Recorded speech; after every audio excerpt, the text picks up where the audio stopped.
Welcome to Lifting Leaders Podcast, where we are unleashing leader possibilities to make a better world. I'm Crystal Roberts, and together with Trisha Ryan, we're diving deeper into some of the complexities of the world's most critical challenges and exploring innovative ways of navigating through them. Through interviews with experts and leaders just like you, we're exploring what it takes to thrive as a leader today and examining new ways of thinking about how to creatively lead into a more equitable, socially responsible, and sustainable future. And the future starts now. Hi, Trisha. Hi, Crystal. How are you? I'm awesome. I'm really excited because today is a truly special moment for us on this podcast. We've gathered three extraordinary leaders, each of whom have joined us 3 times before. And so this is a special Three-Peat episode. And each of whom have profoundly shaped the way we think, act, and inspire hope on this podcast. Yes, absolutely. They've really changed us and they've challenged us in the way that we think. And they've helped us imagine what's possible when we lead for the betterment of the world. So today, as we kick off 2026, we've invited them to join us together for the first time in a conversation about meaningful intention, purposeful action, and sustaining hope in uncertain times. Welcome back, Jeff McAuliffe, creator of 52 Weeks of Earth Day article, Carla Ondrasik, author of Stop Trying, and Dr. Lindsey Godwin, co-author of Ditch the Ditties and Global Voice for Appreciative Inquiry and Net Positive Leadership. Here is a bit more about our guests. Carla Ondrasik is a best-selling author of the newly released book, Stop Trying.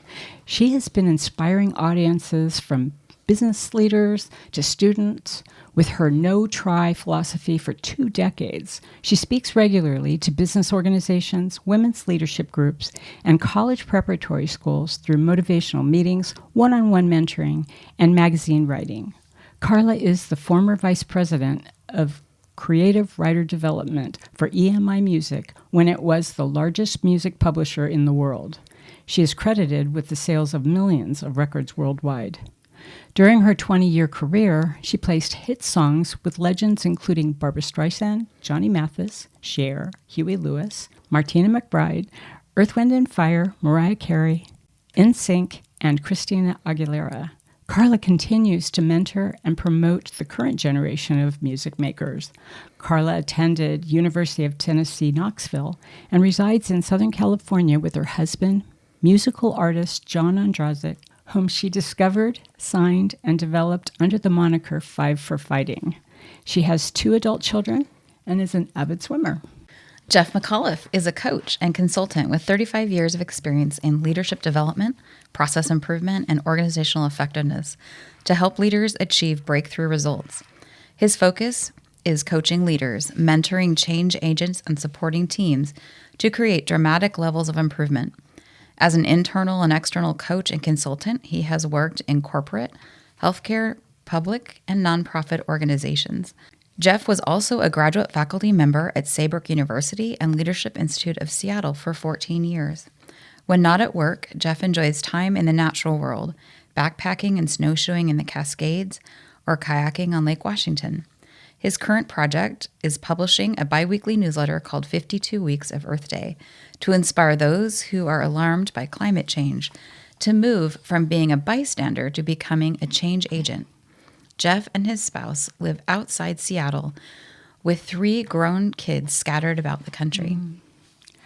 Dr. Lindsey Godwin is a professor, practitioner, and possibilitizer who helps people and organizations unlock their strengths.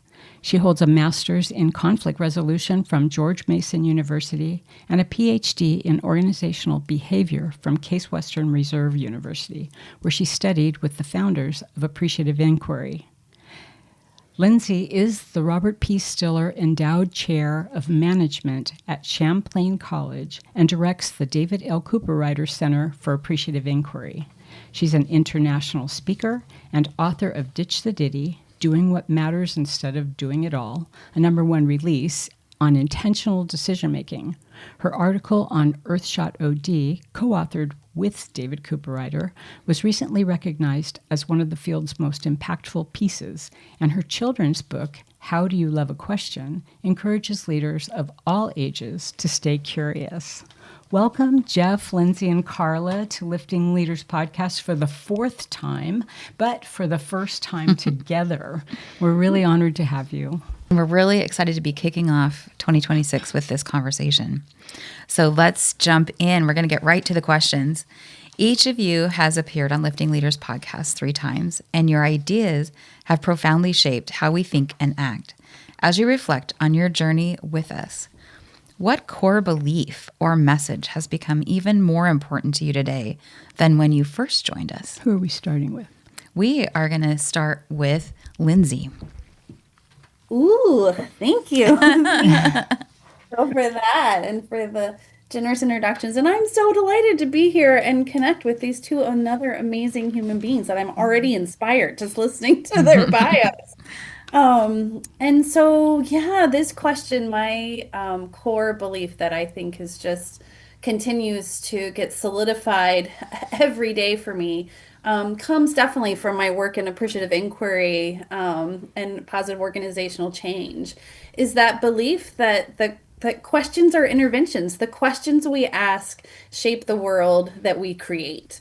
And so for me, every year, and indeed every day, as I read the news, the challenges, the opportunities that are before us individually and collectively, I'm reminded that leadership, and I mean leadership in all forms, right? Leadership in the formal big L, little L, we're all leaders of our own life. That leadership isn't about having the right answers, because there's no way any of us have the right answers. And in fact, our answers have a very short shelf life these days, because the context for those answers is continually changing. And so for me, it's that core belief, that message that it's all about asking better questions that help pull us and each other toward what's possible rather than what's broken, and keeping asking about what is possible and how are we going to create that together is where I just keep coming back to. I love that. I love that idea that there are no right answers because the context keeps changing. Yeah. Well, the right answers are my answers, right? But what it means for us, yeah. Jeff or Carla, you want to add to that? Jump in?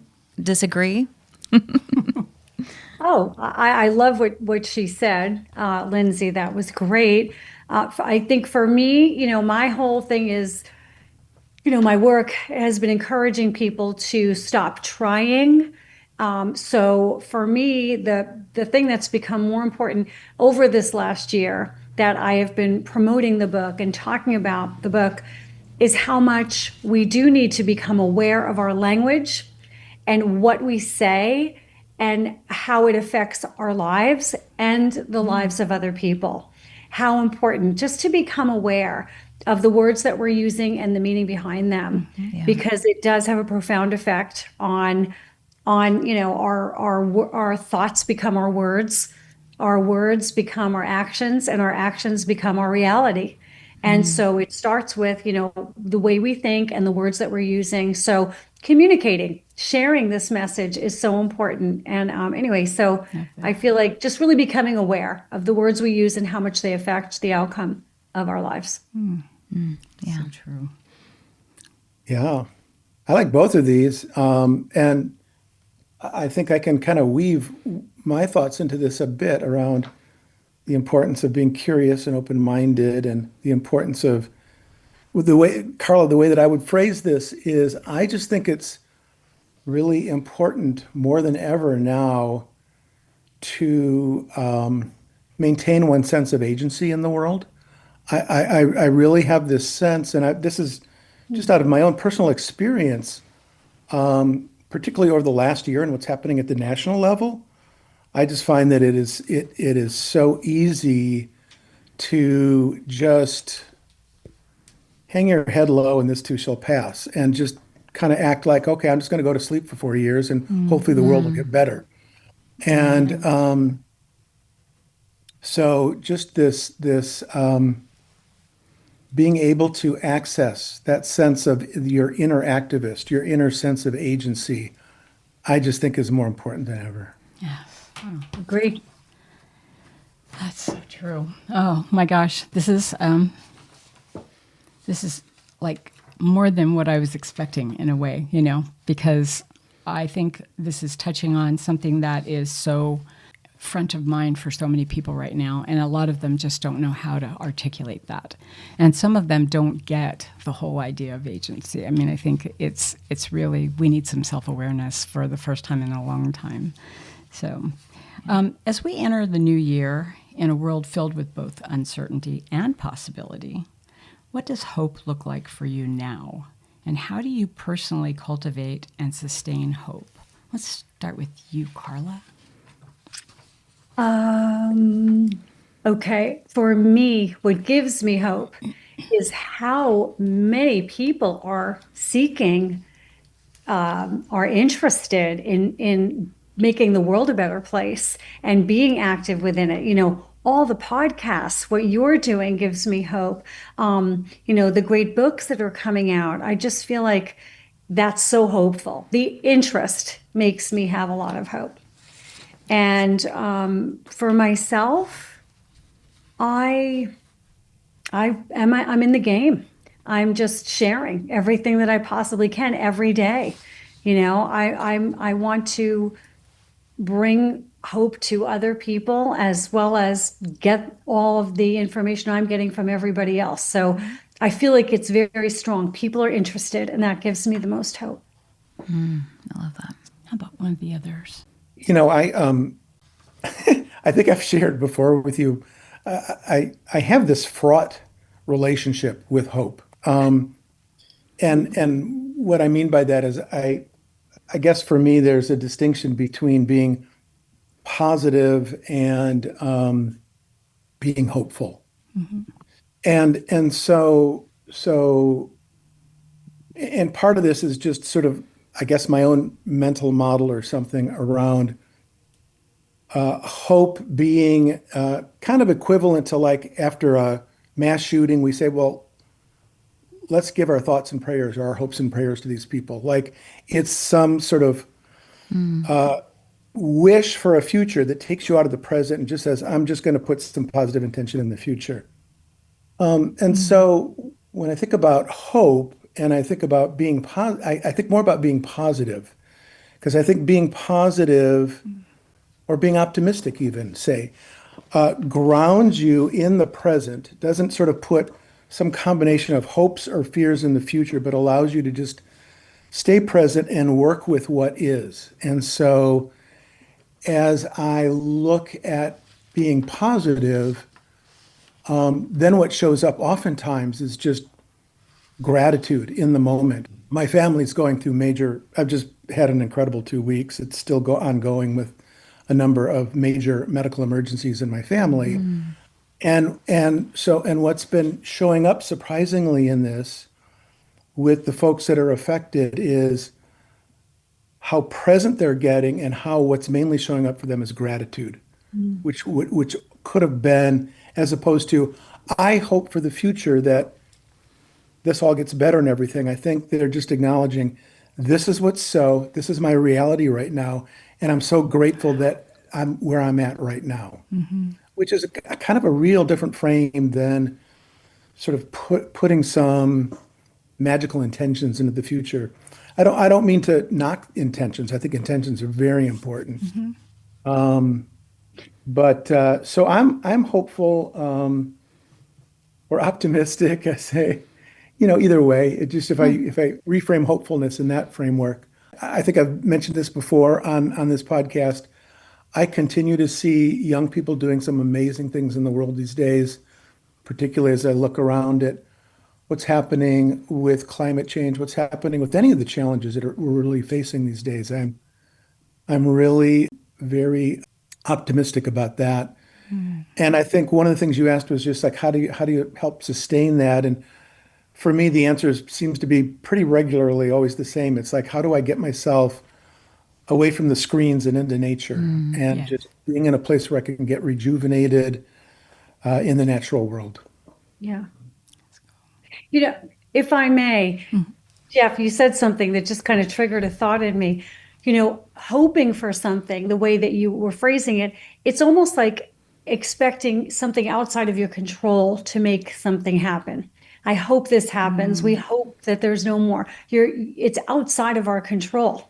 Right. And when you said, being grateful and being positive, that puts it back into your control and then ownership. So that was really well said. I just acknowledge that. It really resonated with me. I really like that. Yeah. I appreciate the way you just restated that, because that's a wonderful way to put it. Yeah. I love it. I'm. You guys are sparking. I feel synapses. Just. That's the point. I want to build and jump, and I just echo everything you both just said, and your reframe there, Carlos. Exactly, Jeff. What you were saying sparked for me one of my many favorite quotes from Jane Goodall, who we, as you know, lost this year, and Yep. he was a beacon of hope in this Yes. world for all of the reasons that you said. Jeff, you're probably familiar with this quote, but she once said, "Hope is often misunderstood. People tend to think that it is simply passive wishful thinking. I hope something will happen, but I'm not going to do anything about it. This is indeed the opposite of real hope, which requires action and engagement." Beautiful. Talk Yep. about a woman who, to me, modeled the living embodiment then of action and engagement, Jane Goodall. And for me, exactly what you all said, and echoing in the DNA of that wisdom from Jane, for me, hope isn't a mood, it's a practice. Yes. It's Yeah. courageous daily practice. It's choosing to look for signals of life and things that give us strength, even in messy places and challenges. I'm reminded of a colleague that she says, in every major disaster, man-made or otherwise, in every challenge, somebody has shown up to feed somebody else, to clothe somebody else, to help somebody else. Like there is, that gives me hope in humanity, is Yeah. that there is goodness afloat even in the darkest of places. And to me, I mean, it's building on all of this, and Jeff, and probably as you just said too, it's the doing for me, right? It's that, yes, that those things give me hope. And like I said, it's not a mood, it's a practice. So I cultivate hope for myself in the same way that I try to cultivate other capacities. I practice it, right? Like a muscle. Yeah. It's like I try to notice small wins. I try to, Jeff, as you were saying, stay curious. Stay curious a second longer than my rational brain wants me to, right? About asking what is possible and what we might do, and really even just surrounding myself with like the wonderful souls on this podcast right now that who keep imagining better futures and invite me to imagine better futures, and not just imagine, but to roll up our sleeves and actually then take actions in big and small ways toward those imagined futures. So Yeah. it's a practice. Hope is a practice that takes courage and dedication and daily tending to. All great input. I think that it's true. Crystal and I always say that, hope is a verb, and it is something that you are working at. And Jeff, to your point, I don't think it always means that, hope is happy. Hope is, Right. it's not going to make me jollier, but honestly, just, I think practicing what works best for you and what gives you a feeling or a sense that there's something more than just where I am at the moment, or there's possibility. That is what's inspiring other people. And the three of you are actually embodying that. I think what you do just every day is inspiring to other people because they see how it works. And I think often people don't know. They lose sight of the fact that, hope is this like amorphous thing that's out here in the world, and I can't really see it. And if I say, oh, I wonder what would happen if we did this, and to me, that's sort of trying to get somebody to think about what could be, and then be a little creative to try and create it, right? Or try to build it or whatever, imagine it. But unless you act it every day, or unless you are practicing it and others see it, it's kind of hard, but I think it is definitely inspirational for other people who really need to have proof that other people can see it. especially these days. Yeah. Yeah. And that's really the red thread that I see between the three of you. And the main red thread why we brought you here is because you've been here 3 times on the podcast. But as I was listening to you, I thought that's the other red thread for us, was that, Carla is talking about make a commitment and then follow through, do it. And Lindsey, your curiosity, but also again, it's what's most important, and how can I take action on that and let go of the other stuff. Right. And Jeff, you are all about personal accountability and how do I make choices and how do I take action in this world to make it better that I have in the areas that I have control of. Yeah. So this sort of personal efficacy, how do I nurture that? Yeah. And all of that, I think, brings hope. Yes, it does. Yeah. So we are on to the next question. It's so fun. I can feel the energy building. So your books and bodies of work each invite us to look differently at our daily lives, from the choices we make to the stories we tell to the commitments we accept. Can you share a personal moment from this past year when you had to apply your own teachings in a challenging or unexpected way? And Let's start with Jeff. Yeah, Jeff, you want to start? Sure. Well, as a coach, I would say that one of the most common things I am working with leaders is cultivating a leadership of self, is actually what Knowles calls it, National Outdoor Leadership School. And that skill is really a skill around self-awareness and being able to get on the balcony of yourself, so to speak, having a sense of knowing what thoughts are running through your mind, what's your body telling you, what's going on with you emotionally, what are your intentions in the moment. That's a foundational model of self-awareness that I try to help leaders build some skills around.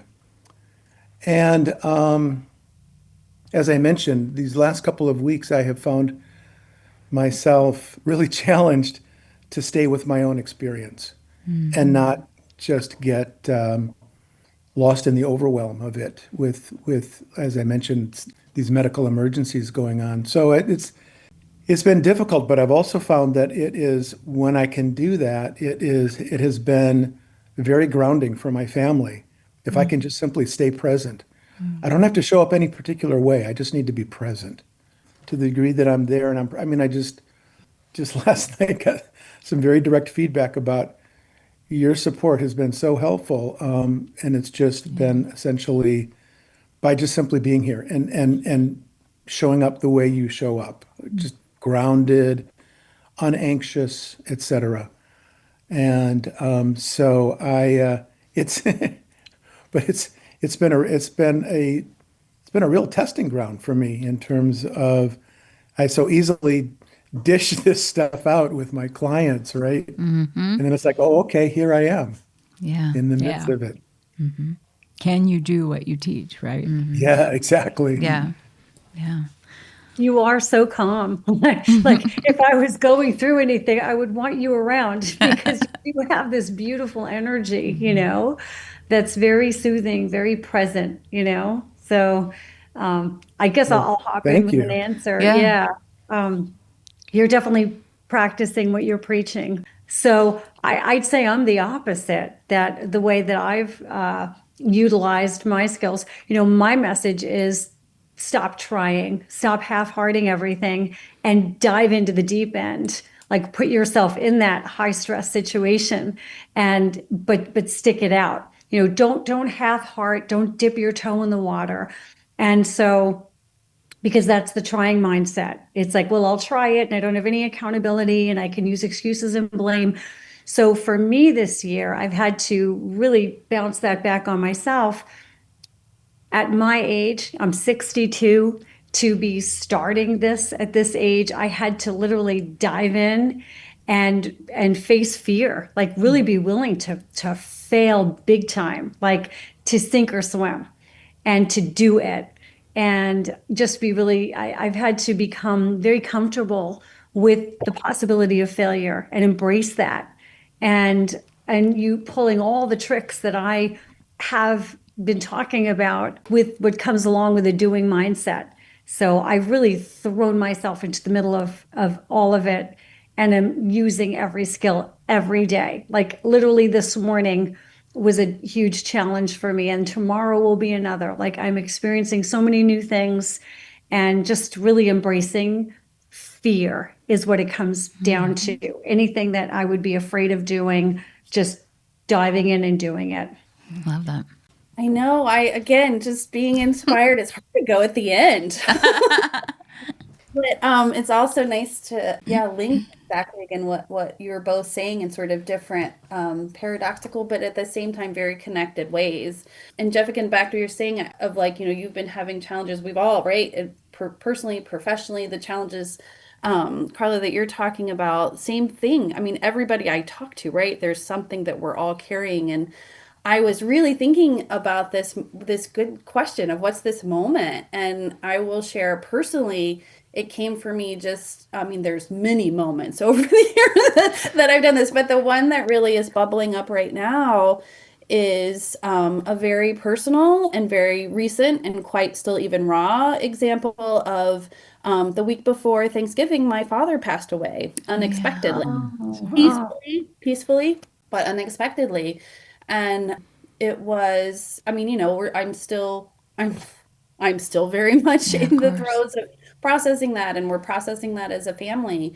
And again, so what do I teach, right? What are the things like it's appreciative inquiry and focusing on what matters and all of these things. And I think to me it was this again is this perfect moment for me to walk my walk and to apply my work to myself, where again, appreciative inquiry and positive organizational development, positive psychology often get, I think, misunderstood and misused, thinking that it's Pollyanna or it's like we're only focusing on happy, good things and all this stuff. And I've consistently been on a soapbox of like, it is not rainbows and unicorns. And in fact, it is designed to help us address our most important challenges. And here I am, with my own sort of life challenge of how am I going to work through this. And I went back to, again, I love my work, David Cooperrider, that you mentioned, that's a thought leader in appreciative inquiry and my dear friend and mentor and colleague. And he recently wrote an article on appreciative inquiry in a broken world. And this, can we be appreciative and appreciative? It's not just appreciative, it's appreciative inquirers. Yeah.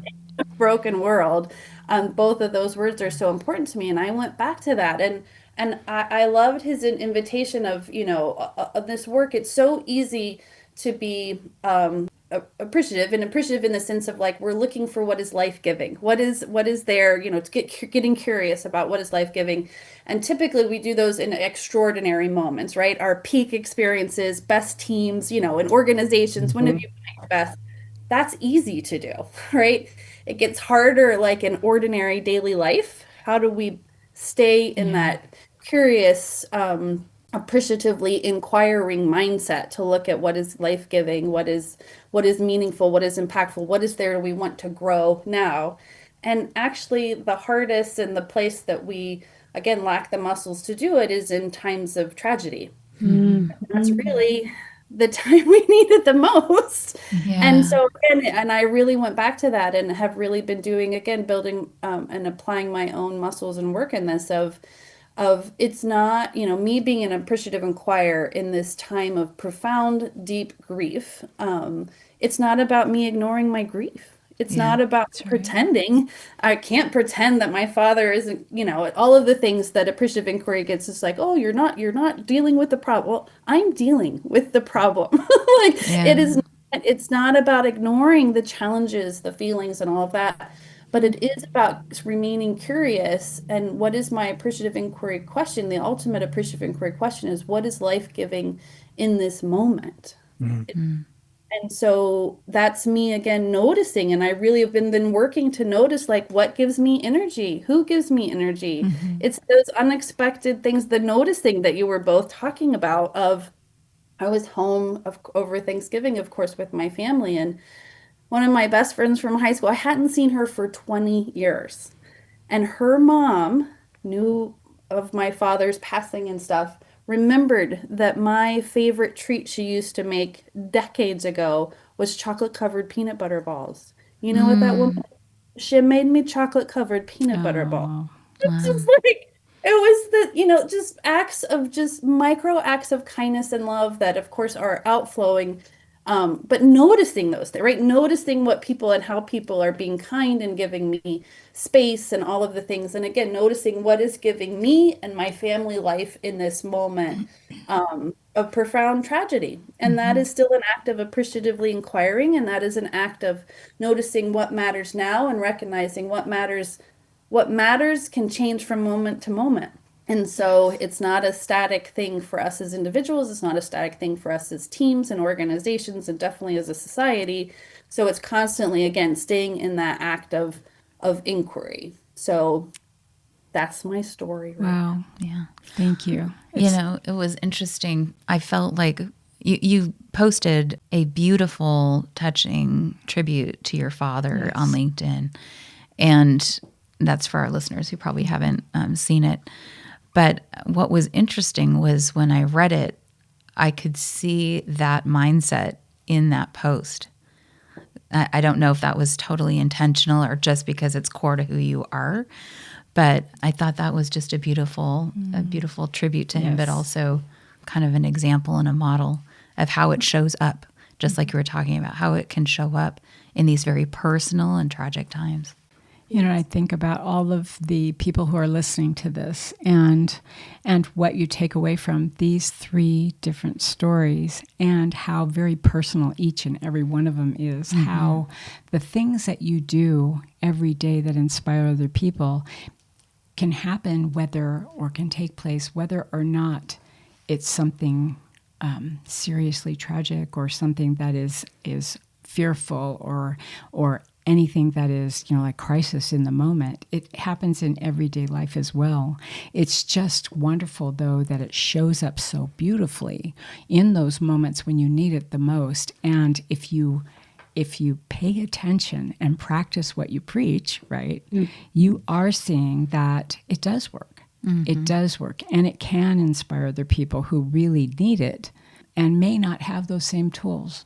Right. So now you're giving them tools that they can perhaps look more into and dive deeper into so that as they're dealing with their own crises, they have something. That's the one thing that I always worry about is that we have a lot of people on this earth right now who are individually encapsulating their whole feeling about where they are right now and may not be reaching out to each other to get support. They may not be in that world of community that we really support.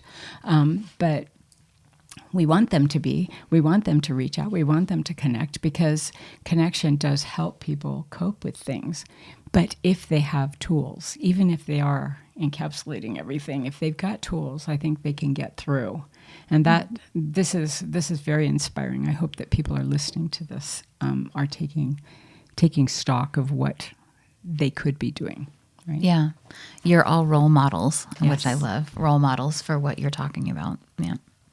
So your work touches on sustainability, emotional well-being, and the narrative we tell ourselves. When you look at the current state of the world, where do you believe we collectively are falling short, and what is the real cost of not changing? And this one's Lindsey. You get to go first. So Your turn. see what happens when you go last time. You get to go first. Be on the lookout, Devin. You got to stay on your toes. On your toes. I love it. Pop quiz.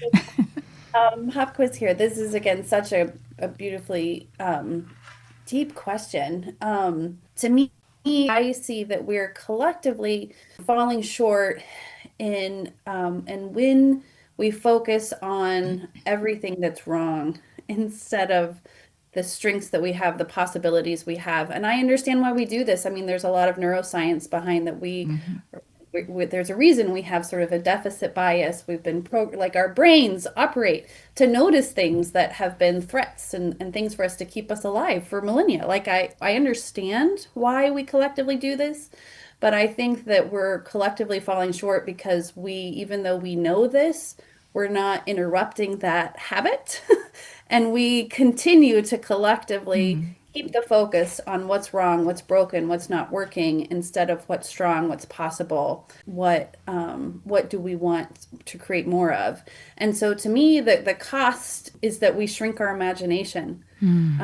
We see that, I mean, and we even know that, again, even at a neurological level, like neurobiology is showing us now, when we're in these spaces of focusing on what's wrong, what's broken, perpetuating sort of that, the fear and the anger and the anxiety, our mental capacity actually does shrink. We're less likely to be collaborative, to be imaginative, to be creative. And so we shrink our imagination. But when we start and we continue to sort of solve for the past instead of designing for the future, it's like we keep trying to sort of put band-aids on things rather than maybe letting go and saying, well, what could it be instead? And so when that imagination contracts, I really think so does our capacity to lead well and to move into those futures that we want. So I think that's a real cost of not changing and challenging that, again, very natural deficit mindset. It's natural, but it doesn't mean we don't know that we're doing it. Yes, right.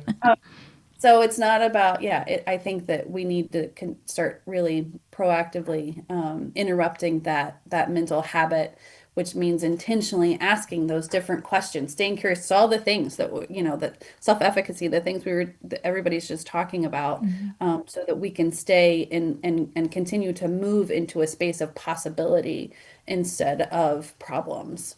So, yeah, thank you. I can jump in. I think collectively we're falling short on the time that we're willing to invest. And it's probably partially because of technology, modern technology. Everything is one click away. So we just want everything easy. We're falling short because we expect, and we've been given, it's just incredible modern conveniences, right? So, my daughter, she'll be like in her dorm when she was in college, and we'd be on the phone and she'd say, oh, my smoothie is here. And I'm like, you ordered a smoothie to be delivered to your door? Like, it's that easy. You don't even have to leave and go place the order, walk to the place to get your smoothie. I mean, it's just, everything is just one click away and everything is very easy. And I think we are really falling short on our abilities now to take the next step, to not give up so easily. Oh, that didn't work. So next, it wasn't easy. It wasn't just one click. Now I have to actually go do the work to have something come to fruition. So we're the kids especially are just giving up so quickly. Okay, I tried it. It didn't work. It wasn't easy. Now I'm going to go do the next thing. So that's big time. And I think the cost of that is regret, because when you don't follow through and you don't see what you're made of and see what the potential is there, like what could actually happen if I took the next step and I kept going and put in some elbow grease is a word they don't even know what it means. We know what elbow grease is, like it's the work. Then you regret what you didn't do.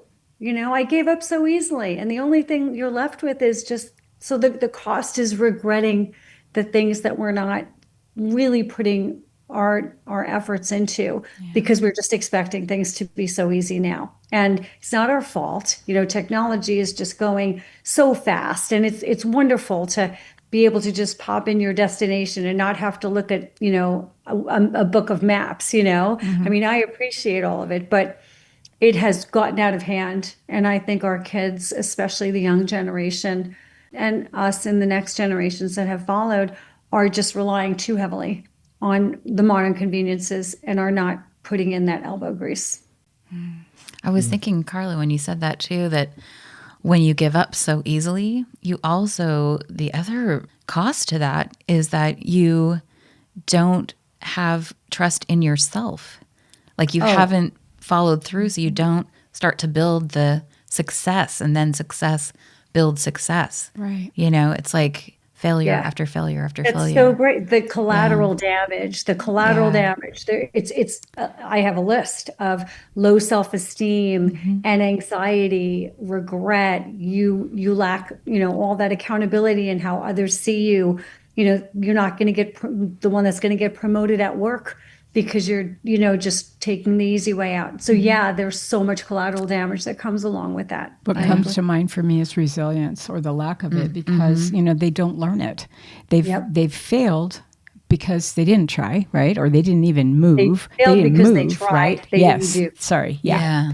Yeah. I've changed most of my vocabulary on this, but they've failed at something, and they're not willing to pick themselves up because it might hurt, or it might be too painful, it might be embarrassing, or whatever.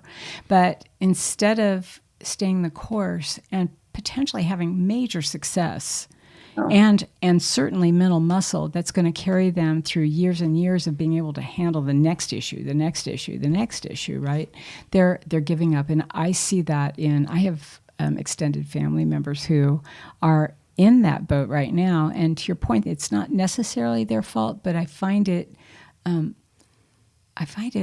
disturbing that for maybe us, those of us who have lived in a world where that wasn't the case, we didn't grow up with, everything being so instant, that we're not sharing something with them to show them how this is the way you're doing it now, and look at what you could do here. Let's go over here and take a look at this. If we were to take this step, how would you feel about that? And kind of almost coach them through an alternate so that they start learning that they can do something else. It's not just, I'm stuck, the button doesn't work, Yeah, So, or it's not easy. I think we do have to step exactly. backwards. We have to go backwards to a real work ethic. And one way to do that, there are so many stories of people who, it's just a common knowledge that people that were just about to give up, that's when they had their breakthrough. Yes. It's just, it happens to me when I'm driving all the time. If I'm driving and I get lost, I'll turn around and go back to the gas station for directions or whatever, because it's not working on my maps or whatever. And they're like, oh, it was the next exit. If you would have just gone One more exit, it would have been there. And it happens in so many different ways. Oh, if I would have just kept going that one more, so, or if I just looked for one more minute, I would have found it, So I feel like we need to really go backwards in a way and adopt a stronger follow through and not expect things to be so easy. Jeff, what would you add? Well, I'm going to try to find, as you called, the red thread. So I think what I want to add is a bit different, but I do believe there are some threads here. So getting around to the deficit thinking piece that, Lindsey, you brought up. I believe that one of the ways that we are collectively falling short is not generating enough positive images of the future, just in general. Where is our society going? What does the future look like in 25 years and 50 years? You look in media, you look all around us, and they're almost all dystopian. Yeah. And so I think it's a challenge. And I think part of the challenge of being able to generate a positive image of the future is that, well, let me just back up and say, I think a lot of people understand that the climate's changing, that things are really, major problems are showing up at the macro kind of Mother Earth level here.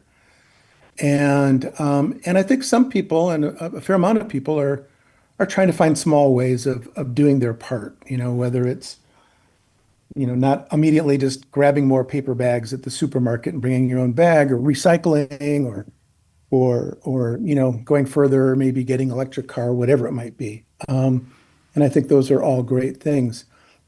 But I do believe that the real underlying collective, we're not making it, is that there is an underlying assumption that our current life, and particularly the way you were describing it, Carla, with your daughter at school, It's just sort of like just click and the smoothie shows up, right? This is a totally unsustainable way for our world in general. I mean, just even for those of us, I think, particularly in what we might call the developed world, if you will, are the ones that are in the United States and places where the economies are a lot more developed. There's just this assumption that, while these larger changes in the world we'll find the grand technological fix and we'll move beyond it and we'll be able to just carry on.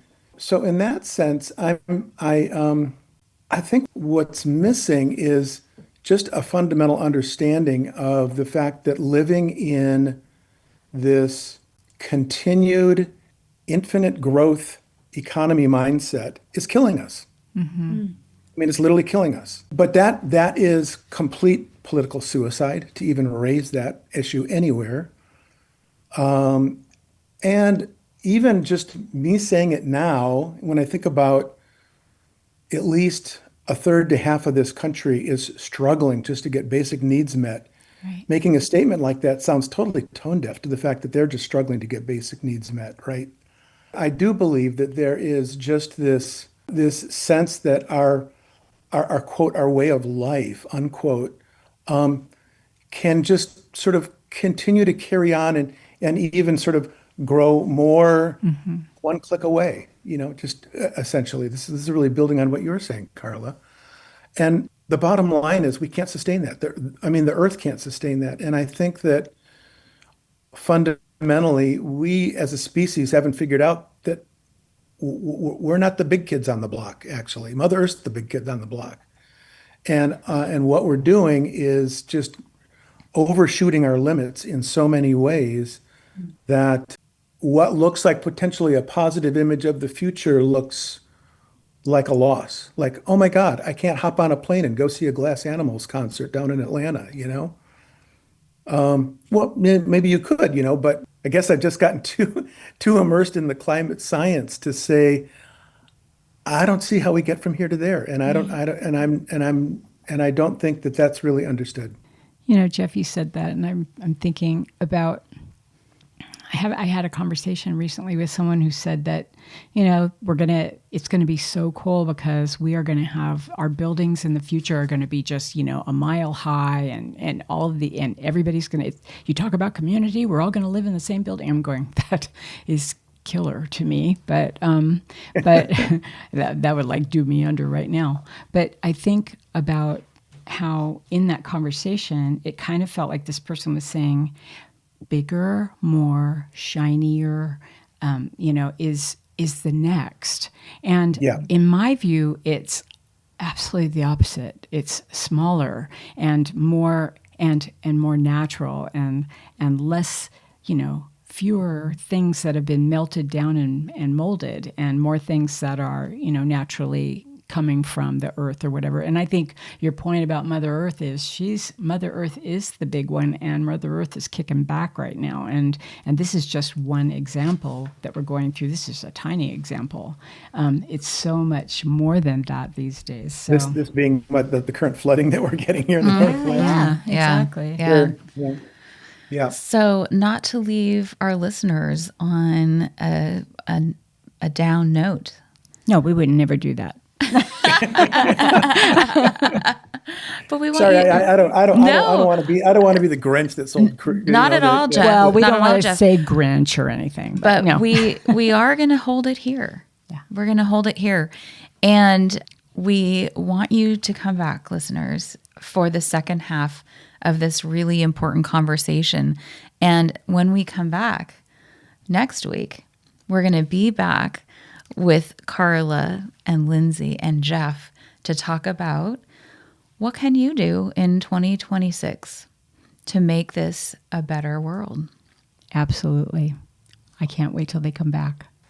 Can't wait to come back. So be sure to listen in next time because they're coming back. We're going to have the second half of this conversation, and Lindsey and Jeff and Carla are going to be talking more about what is required to really navigate complexity and to stay grounded, and how to help people make better choices, whether it's what to focus on or what to release or how to act for the greater good. So be sure to come back next week so that you can hear the other half of this interview. We think you're going to find it amazing.